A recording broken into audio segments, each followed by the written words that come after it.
안녕하세요. 추크루지입니다. 오늘은 수도권 부동산 시장에서 굉장히 중요한 뉴스가 나왔습니다. 최근 집값 상승세가 강했던 화성시 동탄구, 용인시 기흥구, 구리시가 규제지역으로 추가 지정됐습니다. 여기서 끝이 아닙니다. 이들 지역은 투기과열지구와 조정대상 지역으로 지정되는 동시에 토지거래 허가구역으로도 묶이게 됐습니다. 즉, 단순히 대출이 조금 까다로워지는 수준이 아니라 거래 방식, 투자 수요, 실거주 요건, 주변 지역 수요 흐름까지 전반적으로 영향을 줄 수 있는 규제입니다.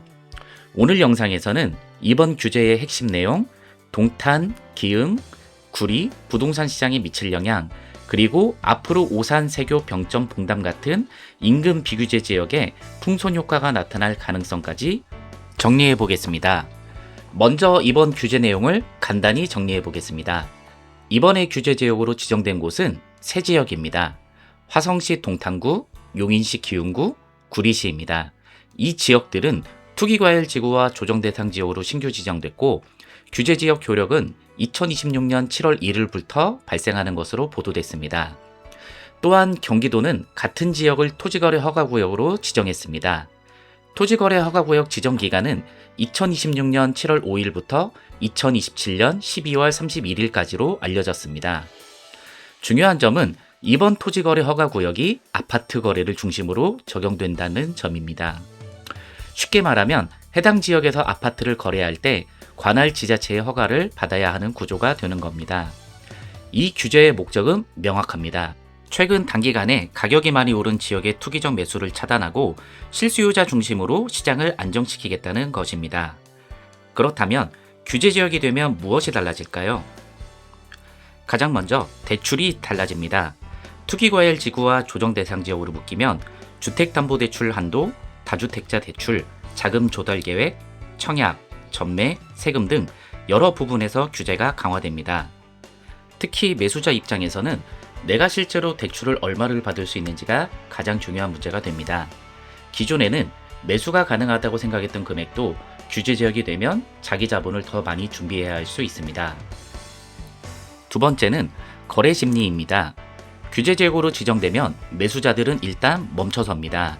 대출이 가능한지, 실거주 요건이 있는지, 토지거래 허가를 받을 수 있는지, 세금 부담은 어떻게 달라지는지 다시 계산해야 하기 때문입니다.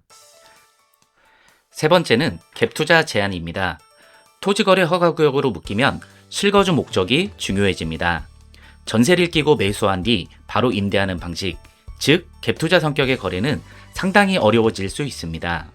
그래서 이번 규제는 단순한 대출 규제가 아니라 투자 수요를 줄이고 실수요 중심으로 시장을 재편하려는 조치로 볼 수 있습니다.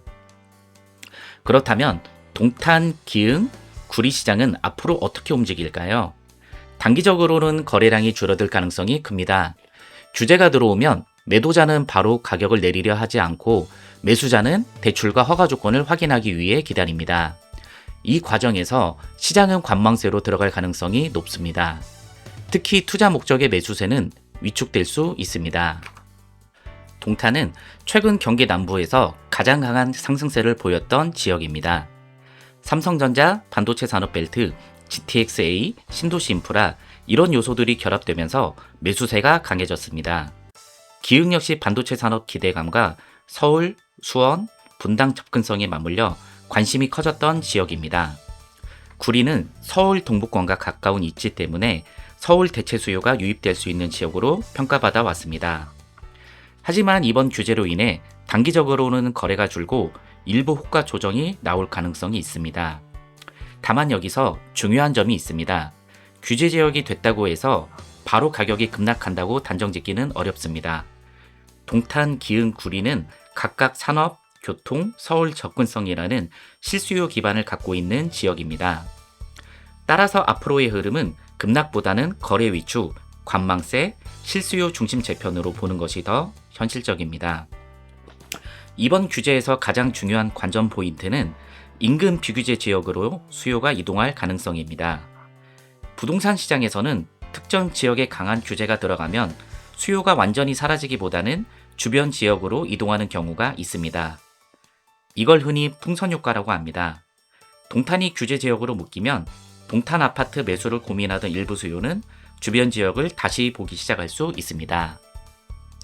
대표적으로 오산, 부고산, 세교, 병점, 봉담, 평택 일부, 그리고 용인, 처인 일부 지역이 비교 대상이 될 수 있습니다. 특히 오산은 동탄과 생활권이 일부 겹치는 지역입니다. 동탄 핵심권 가격이 부담스러운 실수요자 입장에서는 부고산이나 세교, 양산동 일대의 신규 분양과 기존 아파트를 대안으로 검토할 수 있습니다.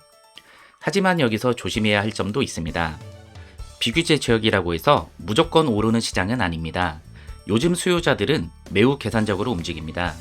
동탄보다 가격이 얼마나 낮은지, 실제로 생활권이 연결되는지, 출퇴근이 가능한지, 분양가와 대출 조건이 합리적인지, 입주 시점에 수요가 유지될 수 있는지를 모두 따집니다. 따라서 이번 풍선 효과는 무차별적으로 퍼지는 흐름이 아니라 가격과 입지가 맞는 지역으로 선별적으로 이동할 가능성이 큽니다. 이번 규제는 오산 분양시장에서도 중요한 의미가 있습니다. 오산은 이번 규제 지역에는 포함되지 않았지만 동탄 생활권과 가까운 지역입니다. 특히 부고산자이 드폴의 오산 헤리티지 자이처럼 오산 북부권과 양산동 일대 신규 분양 단지는 앞으로 동탄 규제 이후 비교 대상으로 언급될 가능성이 있습니다. 동탄 아파트는 규제로 인해 대출 거래 부담이 커질 수 있습니다.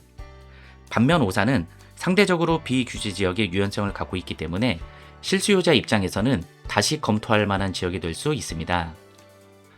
물론 이것이 곧바로 오산 분양시장의 흥행을 의미하는 것은 아닙니다.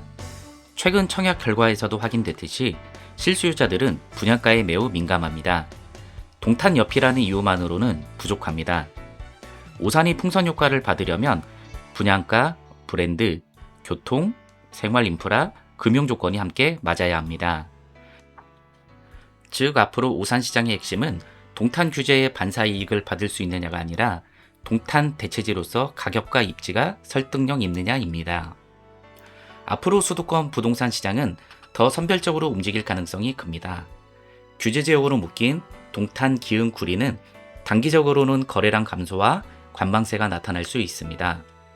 투자 수요와 갭 투자는 줄어들고 실거주 목적의 수요가 중심이 될 가능성이 큽니다. 반면 인근 비규제 지역은 관심이 늘어날 수 있습니다. 다만 풍선 효과가 나타났더라도 모든 지역이 동시에 오르는 흐름은 아닐 것입니다.